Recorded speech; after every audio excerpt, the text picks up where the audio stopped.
After months of diplomatic inertia, a deal's been struck to deploy UN-led peacekeepers in Darfur. But will more troops solve the Darfur crisis or simply treat its symptoms? This is Inside Story.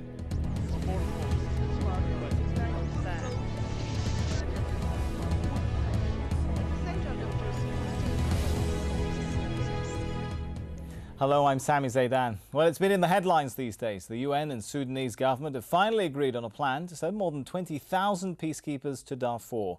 Well, the deal comes after months of talks on how to bolster a struggling force of 7,000 African Union troops in the region. It also comes, though, after a lot of human suffering. Estimates of those killed in the fighting reach up to 200,000 people. 2.5 million are estimated to have been forced from their homes since 2003. And add to that a large measure of political deadlock. A peace agreement signed last year by one rebel group and the government is on life support.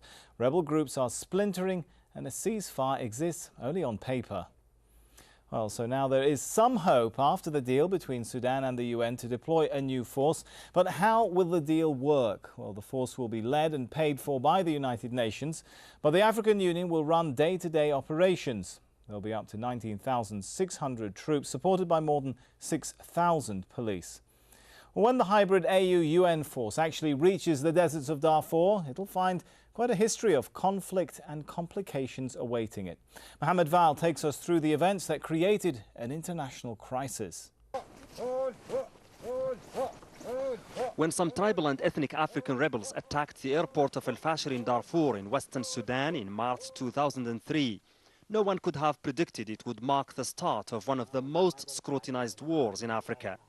The rebels say they are fighting to end marginalization and injustice by the Sudanese government against the people of Darfur, especially non-Arabs. The government claims minor tribal fictions were magnified by some outside powers who supplied the rebels with arms. The fighting over the last 4 years has caused the deaths of over 200,000 people and created over 2 million refugees. The UN and Western countries accuse the Sudanese government of unleashing a militia of Arabs known as the Janjaweed in response to rebel attacks. They claim the Janjaweed have committed serious crimes against humanity in Darfur. The claim is vehemently denied by Khartoum. A ceasefire was agreed on in Darfur in April 2004, and 7,000 peacekeepers from the African Union were sent to maintain it. But it has been violated repeatedly. The Abuja Peace Agreement in May 2006 was signed by only one rebel leader, Minni Minawi, leaving the crisis unsolved. In August 2006, the United Nations Security Council adopted a resolution calling for the deployment of a hybrid United Nations African Union force to replace the current African Union force, which hasn't been able to stop the violence. Last November, Khartoum said it accepted the resolution, then reneged on its approval. It's taken over 10 months of wrangling for the government of Sudan to accept the resolution unconditionally. It's barely a 4-year-old crisis, but the amount of interest it has generated in the world is unprecedented. The question is whether this extraordinary interest is going to bring about a speedy solution that is more than just a security arrangement. Mohammed Val, Al Jazeera, Khartoum. Well, we're joined now by our guests in the show in London, Hassan Sati, Sudanese writer and political analyst, and in Khartoum by Ambassador Ali Sadiq, spokesman for the Sudanese Foreign Affairs Ministry. And on the line from Washington, Alex Dewal, a leading British writer and researcher on African issues. And he was also seconded to the African Union mediation team on Darfur. Before we start, I should mention that we did request a UN official join the discussion, but the organisation was unable to provide us with someone. Perhaps I'll start with Mr. Hassan Sati in London. Do you think that both sides, Sudan and the United Nations, by this agreement, have they finally ironed everything out? Do they see eye to eye on all the fine detail? As you know, devil in the details. If you are talking about the number of forces now, they apply with the UN resolution 1706. Not only the number of forces, but things like the proportion of African to non-African forces, the even wider issues of the powers and mandate and the role of the forces. Yeah, that's the problem. The details in the deployment will be a problem, but I think the big problem is not there. It's not. This number of forces is going to deal with what is called the humanitarian and the security situation on the ground. but about the political complications which arise after Abuja. You know, at Abuja in May 2006, you have only two functions.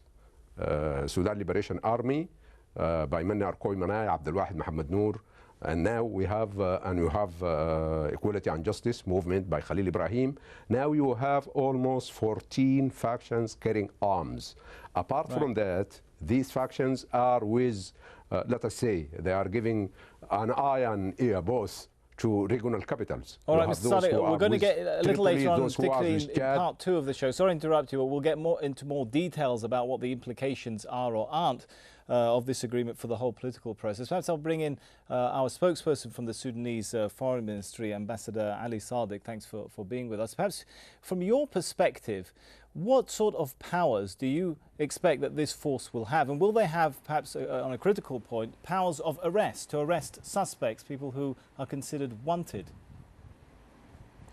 Yeah, before answering your question, I would like to correct some misleading information that appeared at the headline of this program. In fact, it is not an agreement between the government of Sudan and the United Nations. It is between the two plus the African Union, the third party. And again, it is not after a month of wrangling, because we received these proposals regarding the hybrid operation on the 26th of May. So it's not a month anyway. It has been agreed that... The sticking point really was about the role of the United Nations. I don't think there was ever much question about... I just want to correct for the listeners, yes. Okay, but let's talk a little bit then about what role, and will they have powers of arrest coming at a time when, as we know, there are arrest warrants out by the International Criminal Court for some Sudanese citizens and officials? Very briefly, the mandate of these forces is very clearly explained. They are to keep the peace in Darfur. They are not in any way peace enforcers. They are going to keep peace. All right, let's perhaps then turn to Alex Deval, who's a writer and activist. Listening to what we've been hearing from Ambassador Sadiq, listening to the details that have emerged about this agreement, is it smooth sailing from here on?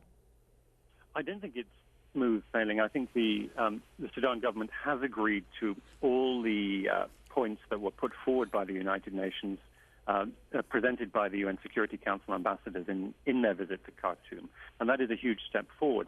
But the expectations about what this force can achieve are, frankly, extremely inflated. It will not have the power to arrest suspects. It will not have the power even to arrest ordinary criminals. It is not a force that can actually police Darfur. As the ambassador has said, it is simply a peacekeeping force, and it was always designed with that in mind. And I think the opponents of it, the critics, have also inflated the fears about what it might do. And frankly, what we've had is a posturing coming out of both Washington and Khartoum, a very high level of rhetoric about this force, which actually bears very little relation to the realities on the ground. The reality is the force can do rather little, but much more important is actually the political process that is conducted to bring peace. Okay, but before we get to the political process, is it likely then we're about to perhaps witness another round of wrangling over some of these details? I think, frankly, not. I think that there is a likelihood that the U.S. government, which is extremely skeptical, will continue to make threats, will continue to perhaps impose sanctions. But frankly, there is, while there is good reason for the U.S. government to have a degree of caution or skepticism, because there have been many broken agreements in the past, it's also important for the U.S. government to make its own intentions clear, because there has been a very unfortunate pattern whereby the Sudan government has agreed to proposals, and then the U.S. government has come out with rejecting any gesture of goodwill and said, we don't believe it, we're going to tighten the screw, we're going to up the level of pressure. And I think the U.S. government now needs to get into a much more cooperative stance and actually test the goodwill of Khartoum on this one. All right, let's go to Ambassador Ali Sadiq once again. Why did Sudan change its position? For so long it was refusing the idea of a hybrid force. Was it, perhaps as was insinuated there or mentioned by Alex Duval, fear of sanctions? There is no, that is not correct. There is no change of heart at all. People might recall that this hybrid operation has been agreed between the three sides on the 16th of November 2006. At that time, there were no sanctions. But on the point of that control of this force would be out of AU hands or firmly only in UN hands, there was a change there. Sudan was not willing to accept that position. There was no change again. There was no change. Because it was agreed also before the very recent agreement in Addis. The three sides agreed on the leadership. The commander of the forces has been even named almost a month ago. The joint special representative who will represent the Secretary General and the Commissioner and the Chairman of the African Commission. He has been also named. Both of them are from the African continent, from Nigeria and Congo respectively. And this gives the nature, the African nature for the whole operation, because in Addis a couple of days ago, the three sides have confirmed the predominantly African nature of the hybrid operation. So Sudan has no change. Nothing has changed in the Sudanese position, in fact. All right, well, there's plenty more for us to discuss there, and we'll get into perhaps the political aspects later. But now it is time for a short break. When we do come back, we'll ask whether the new peacekeeping force will actually help to resolve the Darfur crisis. Stay with us.